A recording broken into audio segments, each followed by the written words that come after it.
Buck Rogers in the 25th century.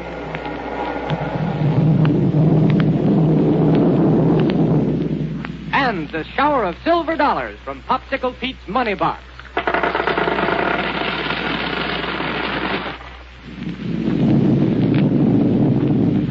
Far, far from Earth in the great void of outer space, out near the orbit of the planet Pluto, Buck, Wilma, and Dr. Hewer once discovered the black planetoids, small heavenly bodies made of a substance that absorbs light to such a degree it reflects none.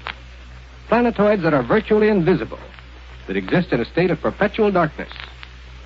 On one of these strange little worlds, a powerful floodlight would illuminate only a tiny area because of the lack of reflection.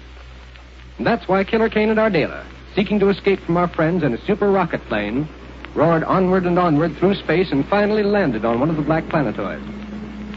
The spaceship of Buck, Wilma, and Dr. Hewer, badly disabled in the course of its flight, streaked downward into the planetoid's tremendous gravitational area, downward through its dense atmosphere, until finally it crashed. And now we open our story inside the ill-fated rocket ship's control cabin. Here we go, 500 years into the future.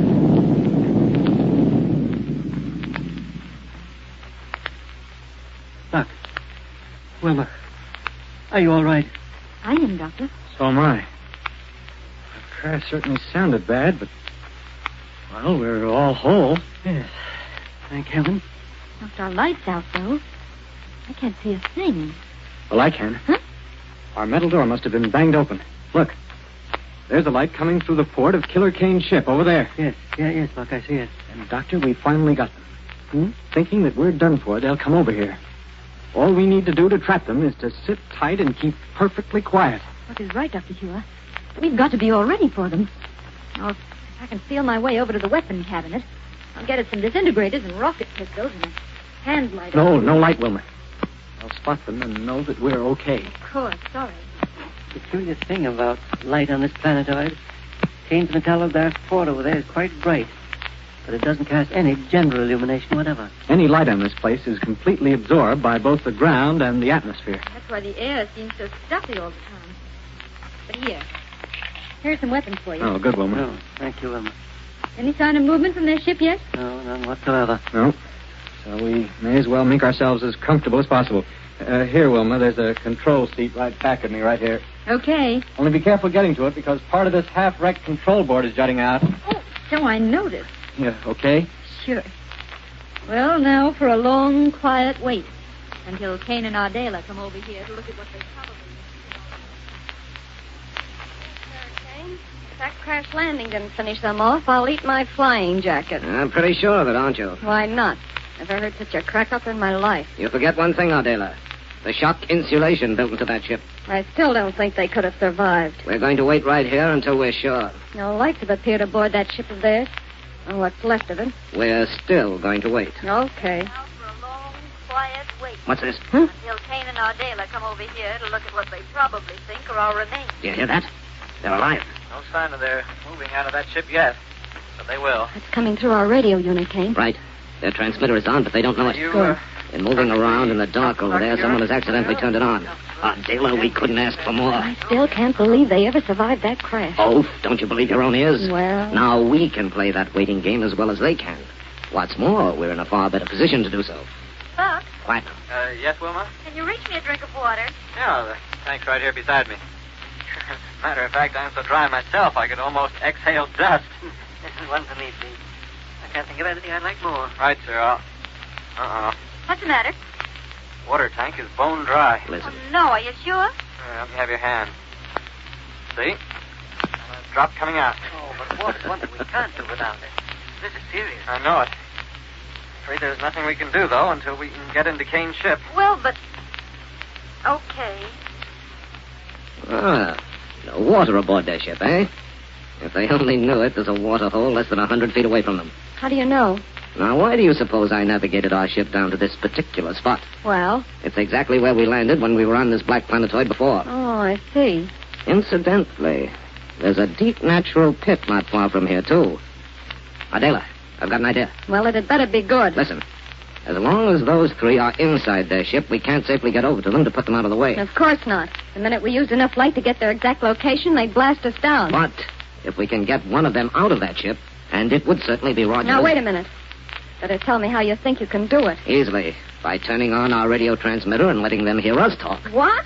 But just to make sure you don't pull any of your usual boners, I'll carefully write out exactly what we're going to say beforehand. It still doesn't make sense, Kane. A little bit of carefully planned dialogue will get Rogers out of that ship while my name isn't Killer Kane. Well, if you ask me, it'll have to be pretty good dialogue. If you'll pipe down a minute so I can write it, it will. Now, while I'm doing it, you can keep a sharp eye in the general direction. Hours and hours, and still no sign of movement from Kane's rocket ship. Oh, just gotta be patient, Wilma. This old wreck, we're helpless until they come over here. If only there was some water. Isn't there an emergency tank of some kind on board, Doctor? No, well, I'm afraid not. We'll just have to grin and bear it. Buck, we'd stand at least an equal chance if we made an attack on Kane and Forget our it, Wilma. We're thirsty, too. We don't dare take any chances. Look, the light from the port of Kane's ship has gone out. I wonder what that means. Probably nothing, Wilma. There's one of the forward compartments. But, Dinah, I hope it doesn't mean they're getting ready to take off. If we let... You're as clumsy as ever. Now, wait, Buck, what's that? Can't you even walk past this control board without bumping into it? I'm sorry, You Kane. hear that? Our Dalas bumped into the control board and turned on their radio unit. Did you turn out the light in the forward compartment? Yeah, now that we've got the water tank full again, we don't need it on. Rather a lucky find, that water hole out there, wasn't it? Listen, There's a lifesaver. Did you mark it well? With a small flare. What if Buck and the rest see it? They're dead aboard that cracked-up wreck. Maybe. Anyway, the flare is behind a little clump where they couldn't see it. turn off the receiver, Wilma. That's all we need to know. Why turn off the receiver? Because I want to make some adjustments on both receiver and transmitter. Okay. Say, is our transmitter on, too? What? Oh, no, it couldn't have been. Oh. Here now. I'm going to set this for a monodirectional beam on a wavelength of 4 centimeters. What for, Buck? There. Now, wait till I get into the locker here. There we are. What are you going to do, Buck? Put on a spacesuit and go out and get some water. Buck, that's too dangerous. This suit will give me protection and a way for us to communicate with each other while I'm out there. That's why I set the directional wavelength so that Kane and Ardela won't hear us. But what if they see you out there? In that blackness, It's still a possibility, Buck. I'll be just as ready for them as they'll be for me. One disintegrator and a rocket pistol, and I'll meet Killer Kane any place, any time. But you can't fight the weapons on their ship. Yes, Buck. Only way they could see me from their ship would be by my getting in line with a flare. I'll stay this side of it. And suppose you get lost out there. You take a small hand flash and watch the directional rangefinder here on the radio panel, and you can guide me. They might see that light. Not if you cover it well. Buck, I still wish you wouldn't go. Thirsty? Not that thirsty. Sure you are. So is Dr. Hewer, and so am I. Here, help me get this helmet over my head, will you please, Doctor? If I can feel my way over to your side. Here, sir. Here we are. That's it. Be sure you get it on straight so that you can talk to us through the midget radio unit. There. There now. Head on. You, hear me all right? Yes. Here, a rocket pistol and disintegrator, and a container for water. Thanks. Now, here I go. Doctor, I'm awfully worried about his going out He'll be there. able to take care of himself, Wilma. He has rocket pistol, disintegrator, and the jumping belt that's built into the uniform. Buck, Okay, Wilma. Sing along fine out here. don't run smack into Kane's rocket ship. Judging by the light we saw, it's well away from where I am. Any sign of that flare marking the water hole? Not yet, sir. Oh, here, wait. Yeah, now I see it. You sure it isn't another light in their plane? Oh, looks almost like a small bonfire. Probably one of the flares from the laboratory deck of that ship. Yeah, I guess so. I'm walking over toward it now. Now, be careful, Buck. You don't want them to see you against that light. Don't worry, Doctor. Hey! What's the matter, Buck? Buck. Buck, what's happened? Answer me, Buck. Buck! Well, it looks as though Kane's trick has worked, doesn't it?